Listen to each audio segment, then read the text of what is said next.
Good evening, and thank you for tuning into Wildcast. I'm Annalise Wille. And I'm Sammy Cibulka. Annalise, it's a pleasure joining you for Wildcast tonight. How are you? I'm doing great, Sammy. How are you? Never been better. Good to hear it.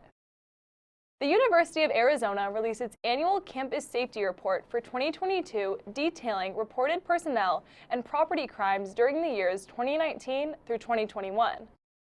According to the report, domestic violence reports increased from 17 in 2020 to 21 reported cases last year. The report says there were 18 sexual offenses in both 2020 and 21, burglaries decreased by 7, but liquor law disciplinary actions have been on the rise. The report also says drug law disciplinary actions have also decreased. To read the full report, you can visit cleary.arizona.edu. University of Arizona's Community and School Garden Program is giving back to the community with a class focused on planting gardens in schools around Tucson. Wildcast reporter Annalise Wille has the story. Students at the University of Arizona are giving back to their community by planting gardens at Tucson schools. A class at the UA allows students to receive internship credit by going to Tucson elementary, middle, and high schools to plant gardens with young students. The Community and Student Garden program started with 16 student interns in the fall of 2011, but it grew rapidly, and now program directors have to cap the class at 60 students. The UA students go to different Tucson Unified schools around the city a few times each week and garden with the kids. Program Director Moses Thompson believes the gardens are a great tool for students to learn from. In the K-12 schools, we also focus on academic achievement, and so we use school gardens to teach language arts, math, and science. So with the same concepts that students learn inside the classroom, we're able to take them outside and show them what those concepts do in the real world. During October, the UA students are transitioning the gardens from the summer crops to the winter crops. So we're really intentional about the crops that we grow here in Tucson, that we pick things that are desert adapted, and then we grow according to the seasons. So what grows well during what time of year. Student intern Dylan Grausz explains why he wanted to get involved with the Community and Student Garden program. I decided to get involved in this because I wanted to give back to Tucson and really help the community, and I found that getting involved in the school garden was the easiest way to get connected with the Tucson community and being involved with the city as in an internship as well. The class is offered every semester, and UA students can receive internship credit for many different majors. Reporting for UATV3, I'm Annalise Wille. After having its doors closed for 2 years, the old Tucson Studios is making a comeback as its popular Halloween-themed event Nightfall returns. This will be the first time the old Tucson Studios will be open to the public since the studio was sold to American Heritage Railways earlier this year. Nightfall opens on October 6th and runs Thursday through Sunday each week until October 30th. Sammy, what are you going to be for Halloween this year? Honestly, Annalise, I was maybe thinking Dash from The Incredibles. I think it might fit my persona. How about yourself? I could really see you in that. Thank you. I haven't thought about it too much, though. We'll figure it out. Up next, Tucson Pride Festival. Oktoberfest. And a painting is returning to the University of Arizona. Wow, we'll have all that for you when we return.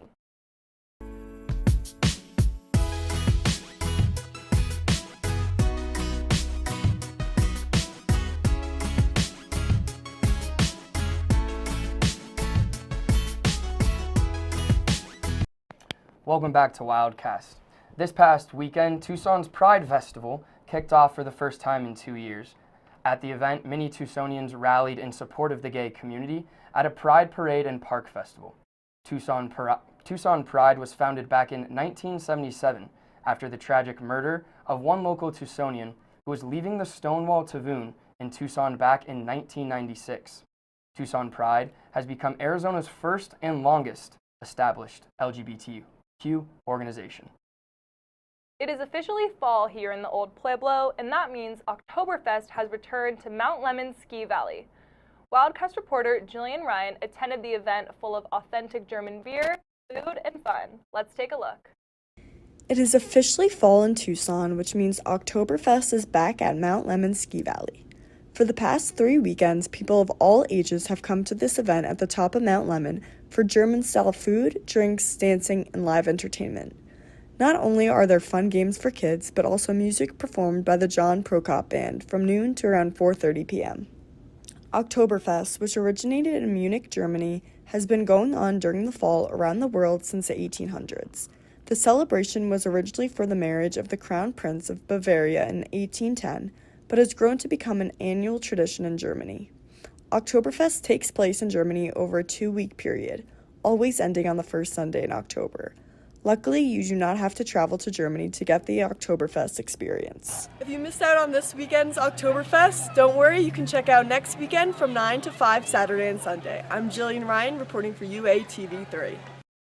Annalise, Oktoberfest in Germany is near the top of my bucket list. I could honestly really see you thriving there, Sammy. Honestly, maybe next year. A stolen painting has finally been returned to its home at the university. The painting William Day Kooning's Woman Ochre was stolen back in 1985 when a man and woman entered the University of Arizona Museum of Art. Authorities say while the woman made small talk with the museum staff, the man disappeared to upstairs gallery where the artwork was on display. According to the authorities, the man cut the painting from its frame, rolled it up, and walked out the door. For years now, investigators had no leads in the case until 2017, when antique dealers in Silver City, New Mexico, found the painting in a deceased woman's home. The painting is being restored and will go on display at the University of Arizona Museum of Art on October 8th. Wow, what a weird story, Sammy. Honestly, I'm just glad that the painting has found its home here in Tucson. Right where it belongs. After the break, Wildcast sports anchor Dylan Grausz has all the latest in UA sports. Don't go away.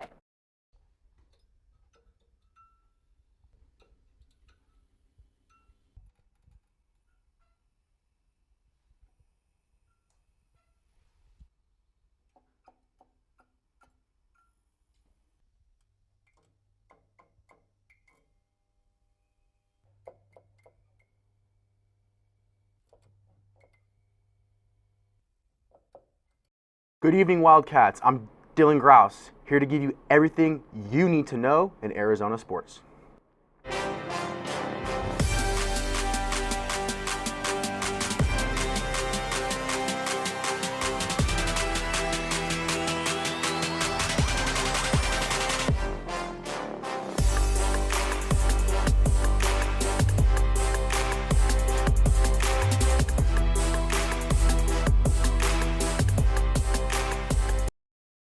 This past weekend, Arizona hosted Colorado in its Pac-12 home opener.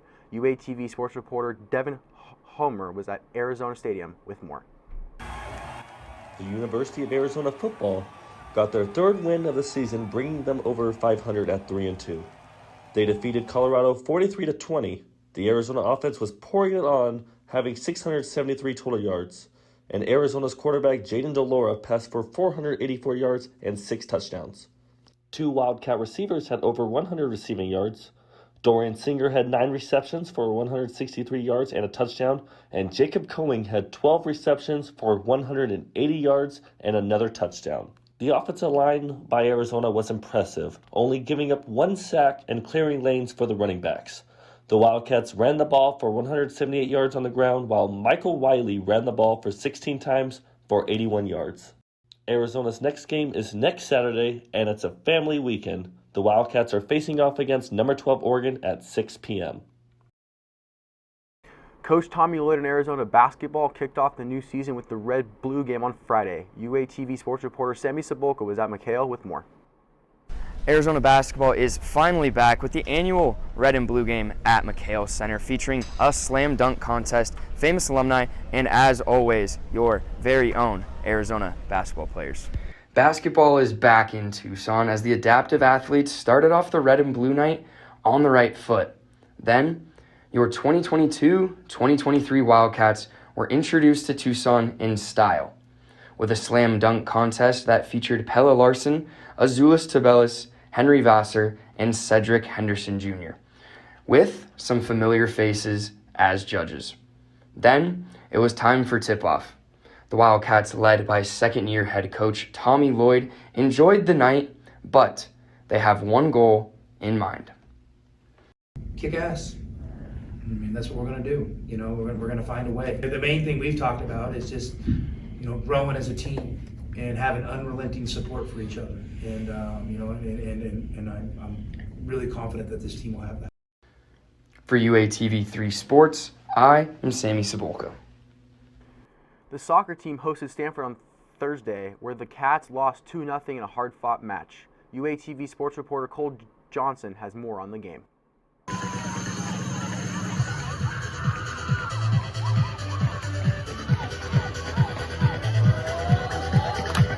The Arizona women's soccer team lost to Stanford University this Thursday by a score of 2-0. Arizona and Stanford went back and forth, sharing the pitch most of the first half.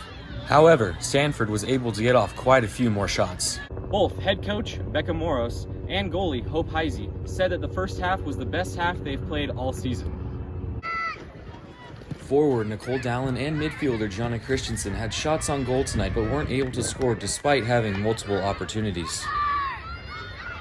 These opportunities would fade as Stanford quickly took control of the pitch in the second half.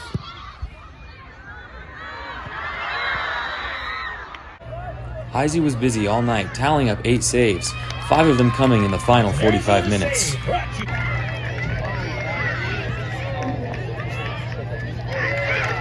The Wildcat defense looked very strong up until the second half, letting in 2 goals in the first 20 minutes.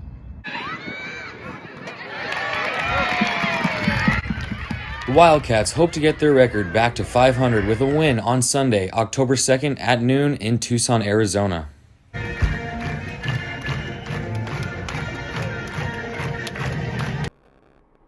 Finally, the volleyball team went 1-1 against the Oregon schools, getting a 3-0 win against Oregon State, but losing 3-0 to Oregon over Saturday and Sunday. The team is now 11-4 in the season, but 1-3 in conference play. Their next match is October 7th against USC. But that's all I have tonight on the sports show. But be sure to stick around for the rest of Wildcast with Sammy and Annalise. Well, once again, I'm Dylan Grausz.